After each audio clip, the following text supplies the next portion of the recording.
Jésus-Christ, chapitre 8, visite de Pâques. Chez les Juifs, l'âge de 12 ans servait de ligne de démarcation entre l'enfance et la jeunesse.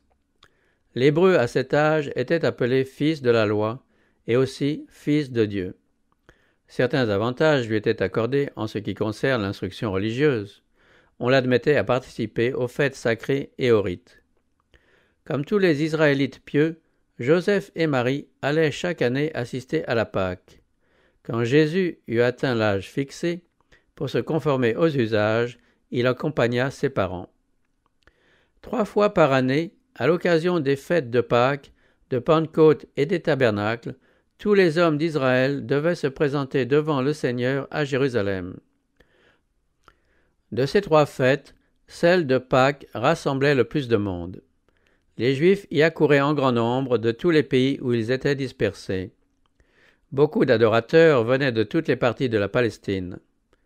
Il fallait plusieurs jours pour se rendre de la Galilée à Jérusalem, et les pèlerins voyageaient en groupes nombreux pour être en société et pour se défendre à l'occasion. Les femmes et les vieillards chevauchaient des bœufs ou des ânes par des chemins abrupts et rocailleux. Les hommes forts et les jeunes gens allaient à pied. C'était la fin de mars ou le commencement d'avril. Les fleurs et le chant des oiseaux égayaient la route. La vue de lieux mémorables dans l'histoire d'Israël donnait aux parents l'occasion de raconter à leurs enfants les merveilles opérées par Dieu en faveur de son peuple au cours des siècles écoulés. Le chant et la musique écourtaient la longueur du voyage, et quand enfin les tours de Jérusalem surgissaient à l'horizon, toutes les voix s'unissaient en cet hymne de triomphe. Nos pas s'arrêtent dans tes portes, ô Jérusalem, que la paix soit dans tes murs et la sécurité dans tes palais. Le rite pascal fut institué lors de la naissance de la nation hébraïque. Dieu avait annoncé à Pharaon le châtiment final dont les Égyptiens allaient être frappés. La dernière nuit de servitude en Égypte, alors qu'aucun signe de délivrance n'était visible, Dieu donna aux Israélites l'ordre de se préparer pour un départ immédiat et de rassembler les membres de leur famille à l'intérieur des maisons. Après avoir aspergé du sang d'un agneau immolé les poteaux de leurs portes, ils devaient manger l'agneau rôti avec du pain sans levain et des herbes amères. « Voici donc comment vous le mangerez, dit-il. Vous aurez les reins sains, les sandales aux pieds et le bâton à la main, et vous le mangerez à la hâte. C'est la Pâque de l'Éternel. » À minuit, tous les premiers-nés parmi les Égyptiens furent tués. Alors le roi adressa ce message à Israël. « Levez-vous, sortez du milieu de mon peuple, allez servir l'Éternel comme vous l'avez dit. » Les Hébreux quittèrent l'Égypte comme une nation indépendante. Le Seigneur avait ordonné de célébrer la Pâque chaque année. Il avait dit « Quand vos enfants vous diront « Que signifie pour vous cette cérémonie ?» vous répondrez « C'est le sacrifice de la Pâque, en l'honneur de l'Éternel, qui passa par-dessus les maisons des Israélites en Égypte lorsqu'il frappa les Égyptiens. » Ainsi, l'histoire de cette délivrance merveilleuse allait être répétée de génération en génération. Une fête de 7 jours, pendant lesquels on mangeait des pains sans levain, suivait la Pâque. Au second jour de la fête, on présentait au Seigneur une gerbe d'orge comme prémisse de la moisson. Toutes les cérémonies de la fête étaient autant de symboles se rapportant à l'œuvre du Christ. La délivrance d'Israël hors d'Égypte offrait une image de la rédemption à laquelle la Pâque faisait penser. Le Sauveur était représenté par l'agneau immolé, par les pains sans levain, par la gerbe des prémices.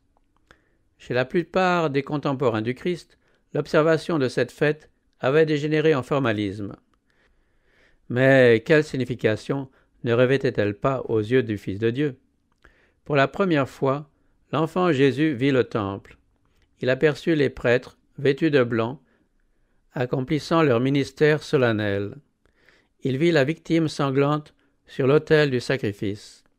Il se prosterna pour prier avec les autres adorateurs, tandis que la nuée d'encens montait vers Dieu. Il assista au rite si impressionnant du service pascal. Et de jour en jour, il en comprit mieux la signification.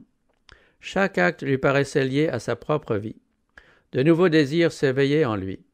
Silencieux et méditatif, il paraissait sonder un grand problème. Le Sauveur commençait à percer le mystère de sa mission. Ravi par la contemplation de ces scènes, il s'éloigna de ses parents et chercha la solitude.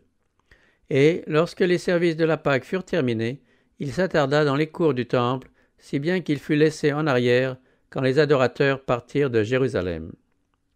À l'occasion de cette visite à Jérusalem, les parents de Jésus désiraient le mettre en rapport avec les grands docteurs d'Israël. Quoiqu'il obéît à la parole de Dieu dans tous les détails, il ne se conformait pas aux rites et aux usages des rabbins. Joseph et Marie espéraient qu'il fût possible de l'amener à révérer les savants rabbins et à prêter une attention plus diligente à leurs exigences. Mais pendant sa visite au temple, Jésus avait été instruit par Dieu et il commença immédiatement à enseigner ce qu'il avait reçu. Un local attenant au temple servait d'école sacrée, suivant l'usage des écoles de prophètes. Les principaux rabbins s'y rencontraient avec leurs élèves. Jésus entra dans cette salle. Assis aux pieds de ces hommes graves et savants, il écoutait leurs enseignements. Comme quelqu'un qui cherche à s'instruire, il interrogeait ses docteurs au sujet des prophéties et des événements se produisant à ce moment-là et annonçant la venue du Messie. Jésus se présenta comme quelqu'un qui eut soif de la connaissance de Dieu. Ses questions suggéraient des vérités profondes, longtemps oubliées et cependant vitales pour le salut des âmes. Chacune de ces interrogations, tout en découvrant combien étroite et superficielle était la science de ces prétendus sages, mettait devant eux une leçon divine et retraçait un nouvel aspect de la vérité. Les rabbins disaient que le Messie allait élever au plus haut degré la nation juive. Mais Jésus leur rappelait la prophétie d'Ésaïe et leur demandait la signification des passages annonçant les souffrances et la mort de l'agneau de Dieu. À leur tour, les docteurs le questionnèrent et s'étonnèrent de ses réponses. Il répéta les paroles de l'Écriture avec une humilité enfantine, leur dévoilant un sens profond dont ces sages ne s'étaient pas doutés. Si les vérités sur lesquelles il appelait alors leur attention avaient été suivies, une réforme se serait accomplie dans la religion de ce temps-là. Un profond intérêt pour les choses spirituelles eût été éveillé et plusieurs eussent été préparés à recevoir Jésus quand il commença son ministère. Les rabbins savaient que Jésus n'avait pas fréquenté leurs écoles. Ils constataient cependant qu'il connaissait beaucoup mieux qu'eux-mêmes les prophéties. Ce jeune Galiléen, si réfléchi, leur parut plein de promesses. Ils désirèrent l'avoir comme élève pour en faire un docteur en Israël. Ils voulaient se charger de son éducation, pensant qu'un esprit si original avait besoin d'être façonné par eux. Leurs cœurs furent remués par les paroles de Jésus, comme ils ne l'avaient jamais été par des paroles sortant de lèvres humaines. Dieu s'efforçait d'éclairer ses conducteurs d'Israël, et il employait pour cela le seul moyen efficace. Ces hommes orgueilleux auraient eu honte d'avouer qu'ils pouvaient être instruits par qui que ce soit. Si Jésus avait paru vouloir les éclairer, ils n'auraient pas daigné l'écouter. Mais ils s'imaginaient donner eux-mêmes des leçons, ou tout au moins examiner sa connaissance des Écritures. Leurs préjugés se trouvaient désarmés par la modestie et la grâce juvénile de Jésus. Sans qu'ils s'en rendissent compte, leurs esprits s'ouvraient à l'influence de la parole de Dieu et le Saint-Esprit parlait à leur cœur. Ils ne pouvaient s'empêcher de constater que leur conception de l'œuvre du Messie n'était pas conforme aux prophéties. Cependant, ils ne voulaient pas se résoudre à renoncer à des théories flattant leur ambition. Ils ne voulaient pas admettre d'avoir mal interprété les Écritures qu'ils se chargeaient d'enseigner. Et ils se disaient l'un à l'autre, « D'où lui viennent ces connaissances, lui qui n'a jamais étudié ?» La lumière brillait dans les ténèbres, mais les ténèbres ne l'ont pas accueillie. Pendant ce temps-là, Joseph et Marie se trouvaient dans l'anxiété. En quittant Jérusalem, au milieu d'une grande confusion, ils avaient perdu de vue Jésus. Les caravanes provenant de Galilée comprenaient beaucoup de monde. Le plaisir de voyager avec des amis et de nouvelles connaissances retint quelque temps leur attention. À la tombée de la nuit seulement, ils remarquèrent l'absence de Jésus. Au moment où ils s'arrêtèrent pour se reposer, la présence de leur enfant, toujours si prévenant, leur fit défaut. Ils ne s'étaient d'abord pas inquiétés, pensant qu'il était ailleurs dans la caravane. Ils avaient eu confiance en lui, malgré sa jeunesse, s'attendant à ce qu'il leur offrît ses services comme d'habitude. Peu à peu, cependant, leurs craintes s'éveillèrent. Ils le cherchèrent partout, parmi leurs compagnons de route, mais en vain. Un tremblement les saisit lorsqu'ils pensèrent à la manière dont Hérode avait tenté de le supprimer lorsqu'il était encore un tout petit enfant. De sombres pressentiments alourdirent leur cœur. Ils s'adressèrent d'amers reproches. Ils revinrent à Jérusalem afin d'y poursuivre leurs recherches.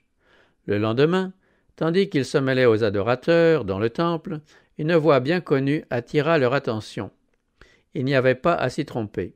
Aucune voix ne ressemblait à la sienne, si sérieuse et si ardente, et en même temps si mélodieuse. Ils trouvèrent Jésus dans l'école des rabbins. Si heureux qu'ils fussent, ils ne purent oublier le chagrin et l'angoisse qu'ils venaient d'éprouver. Quand Jésus les eut rejoints, sa mère ne put s'empêcher de lui dire sur un ton de reproche « Enfant, pourquoi nous as-tu fait cela? Voici, ton père et moi, nous te cherchons avec angoisse. » Il leur répondit « Pourquoi me cherchiez-vous? Ne saviez-vous pas qu'il faut que je m'occupe des affaires de mon père ?» Et, comme il ne semblait pas comprendre ces paroles, il fit un signe dans la direction d'en haut. Sur son visage illuminé, la divinité éclatait à travers son humanité. Au moment où ils l'avaient trouvé dans le temple, ils avaient assisté à son entretien avec les rabbins et avaient été étonnés de ses questions et de ses réponses. Ces paroles produisirent sur eux une impression ineffaçable. Sa question contenait une leçon à leur intention. « Ne saviez-vous pas, leur dit-il, qu'il faut que je m'occupe des affaires de mon Père ?» Jésus poursuivait une œuvre pour laquelle il était venu dans le monde, mais Joseph et Marie avaient négligé leur tâche. C'est un grand honneur que Dieu leur avait accordé en leur confiant son Fils. De saints anges avaient dirigé la conduite de Joseph pour préserver la vie de Jésus. Or, ils l'avaient perdu de vue pendant un jour entier, alors qu'ils n'eussent pas dû l'oublier un seul instant. Quand leur anxiété eut pris fin, ils avaient fait retomber sur lui le blâme qu'ils avaient mérité. Il était naturel que Joseph et Marie considérassent Jésus comme leur propre enfant. Il était toujours avec eux et ressemblait, sous bien des rapports, aux autres enfants. Il leur était donc difficile de se rendre compte de ses qualités de fils de Dieu.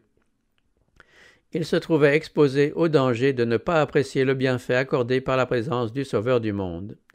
Le chagrin de la séparation et le tendre reproche qu'impliquaient les paroles de Jésus avaient eu pour but de leur montrer combien était sacré le dépôt à eux confié. Par la réponse qu'il fit à sa mère, Jésus montra pour la première fois qu'il comprenait quelle était sa relation avec Dieu. Avant sa naissance, l'ange avait dit à Marie « Il sera grand et sera appelé Fils du Très-Haut, et le Seigneur Dieu lui donnera le trône de David son père. Il régnera sur la maison de Jacob éternellement, et son règne n'aura pas de fin. » Marie avait médité sur ces paroles, elle croyait que son enfant allait devenir le Messie d'Israël, mais elle ne comprenait pas sa mission. En ce moment, elle ne comprit pas les paroles de Jésus. Elle vit cependant qu'il avait répudié toute parenté physique avec Joseph et s'était déclaré fils de Dieu. Jésus n'ignorait pas la nature de sa relation avec ses parents terrestres. Retourné de Jérusalem à son foyer, il les aida dans leurs pénibles tâches. Cachant dans son cœur le mystère de sa mission, il attendit patiemment le moment qui lui était fixé pour commencer son œuvre. Au cours des 18 années qui suivirent, le moment où il avait reconnu sa filiation divine, il reconnut le lien qui le rattachait au foyer de Nazareth, et il y accomplit ses devoirs de fils, de frère, d'ami, de citoyen. Après que sa mission lui eut été révélée dans le temple, Jésus évita le contact avec les foules. Il désirait retourner paisiblement de Jérusalem avec ceux qui connaissaient le secret de sa vie. Par le service pascal, Dieu s'efforçait de détourner son peuple des soucis terrestres et de lui rappeler les prodiges par lesquels il l'avait délivré de l'Égypte. Dans cette œuvre, il voulait leur faire voir une promesse de délivrance du péché. De même que le sang de l'agneau immolé protégea les demeures d'Israël, le sang du Christ devait sauver leurs âmes. Mais ce salut par le Christ ne devenait effectif que si par la foi il s'appropriait sa vie. La seule vertu du service symbolique consistait à diriger les adorateurs vers le Christ comme leur sauveur personnel. Dieu désirait les amener à étudier et méditer dans un esprit de prière ce qui touchait à la mission du Christ. Mais lorsque les foules quittaient Jérusalem, les émotions du voyage et les rapports sociaux absorbaient trop souvent leur attention et leur faisaient oublier le service auquel ils avaient assisté. Le Sauveur ne se sentait pas attiré vers cette société. Seul avec Joseph et Marie, au retour de Jérusalem, Jésus se proposait de diriger leurs esprits vers les prophéties relatives aux souffrances du Sauveur. Au calvaire, il chercherait à adoucir la peine de sa mère. Il pensait déjà à elle en ce moment. Sachant que Marie devait assister à sa dernière agonie, Jésus désirait lui faire comprendre sa mission, afin de la fortifier et lui permettre de supporter le moment où une épée lui transpercerait l'âme. Tout comme Jésus avait été éloigné d'elle pendant 3 jours d'affliction, elle devrait le perdre de nouveau pendant 3 jours quand il serait offert pour les péchés du monde. Puis, sa douleur ferait place à la joie quand il sortirait de la tombe. Mais elle aurait mieux supporté les angoisses de sa mort si elle avait pu comprendre les Écritures qu'il s'efforçait maintenant de présenter à sa pensée. Si Joseph et Marie étaient restés en étroite communion avec Dieu par la méditation et la prière, ils auraient reconnu le caractère sacré du dépôt qui leur avait été confié et n'auraient pas perdu de vue Jésus. Un seul jour de négligence leur ravit le Sauveur. Pour le retrouver, il leur fallut 3 jours de recherche anxieuse. Nous-mêmes faisons semblable expérience. Par des conversations oiseuses, des médisances ou par la négligence de la prière, nous pouvons perdre en un jour la présence du Sauveur, et bien des jours de recherche douloureuse peuvent s'écouler avant que nous l'ayons retrouvé et que nous soyons rentrés en possession de la paix momentanément disparue. Dans nos rapports les uns envers les autres, nous devons veiller à ne pas oublier Jésus, à ne pas poursuivre notre route sans nous rendre compte qu'il n'est pas avec nous. Quand nous nous laissons absorber par les intérêts mondains au point de ne plus penser à celui en qui se concentrent nos espoirs concernant la vie éternelle, nous nous séparons de Jésus et des anges du ciel. Ces êtres saints ne peuvent demeurer là où la présence du Sauveur n'est pas désirée, où son absence n'est pas remarquée. Ceci explique pourquoi il y a si souvent du découragement chez ceux qui professent être des disciples du Christ. Il y en a beaucoup qui assistent au service religieux et se trouvent rafraîchis, réconfortés par la parole de Dieu, mais, en négligeant la méditation, la vigilance et la prière, ils perdent la bénédiction obtenue et se retrouvent plus pauvres qu'auparavant. Il leur arrive souvent de s'imaginer que Dieu les a traités durement. Ils ne voient pas que la faute réside en eux-mêmes. En s'éloignant de Jésus, ils se sont privés de la lumière de sa présence. Il nous serait avantageux de passer chaque jour 1 heure dans la méditation et la contemplation de la vie du Christ. Il faudrait y penser d'une manière détaillée, s'efforçant par l'imagination d'en reproduire toutes les scènes, surtout les dernières. En méditant ainsi sur le grand sacrifice accompli pour nous, notre confiance en Christ se trouve affermie, notre amour est intensifié et son esprit nous pénètre plus complètement. C'est en apprenant à nous repentir et à nous humilier au pied de la croix que nous serons finalement sauvés. Nous pouvons être en bénédiction les uns pour les autres lorsque nous nous rencontrons. Si nous appartenons au Christ, il sera l'objet de nos plus douces pensées. Nous aimerons à parler de lui. Alors que nous nous entretiendrons de son amour, nos cœurs seront attendris par de divines influences. En contemplant la beauté de son caractère, nous serons transformés en la même image de gloire en gloire.